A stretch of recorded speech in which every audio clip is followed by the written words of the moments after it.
parasite adaptations. What are the various adaptations that a parasite can have in order to live effectively in its host?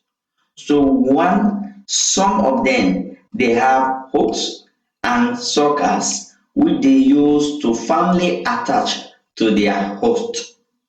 Some of them, they also have protective cuticle in order not to be digested in the digestive tract. Because if you are being taken in orally through the mouth, there is high probability for them to be digested if they are not having a thick cuticle. And even if they are not being digested, there is also a high probability for the half acidic content of the stomach in order to destroy them. And also, they produce many eggs. So even if you want to destroy them, you can destroy many, but that one or two that will survive, they will continue with the next generation. And also they have reduced digestive system because these parasites, they are feeding on already digested food. So they are feeding on digested food, they have little or no need for digestive system. And their effect on their host is as follows. One, weaknesses. They can cause you to become weak. Two is disease. And in plant, they can cause low yield. And we have habitat. I suppose to have talked about this habitat in earlier slide, but thank God it is here. So we have three types of habitat. We have aquatic habitat, that means the water habitat. We have arboreal habitat, that means above ground habitat. We have terrestrial habitat, that means the land habitat. Those organisms that live in water, we call them aquatic organisms. And those that live on land, we call them terrestrial organisms. And those that live above ground, like in trees, we call them arboreal organisms. And this is our last slide, in which we have to talk about population sampling methods. We have two methods. We have one, the quadrant method. We have the capture recaptured method. So in the capture recapture method, it is used mostly for organisms that are mobile. That means organisms that can move. The quadrant method, it is used for organisms that are stationary, organisms that cannot move. So let's talk about the procedure of the quadrant method, how it is being done. Number one, you do your sampling of the area.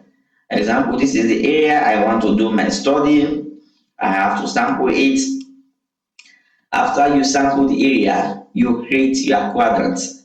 As we have here on this slide, the quadrant that is being created, it is 2 kilometer by 2 kilometer. The 2 kilometer times 2 kilometer will give us 4 kilometer square. So what you have to do, you have to throw or place your quadrant randomly. As they did here on this slide, you have habitat 1 representing the first room. Let's say you are just going to focus on one species, let's say sensitive mimosa. So when we make our first row, we count all of the species of sensitive mimosa within that quadrant. And we make our second row, you can make up to 50 rows as the case may be.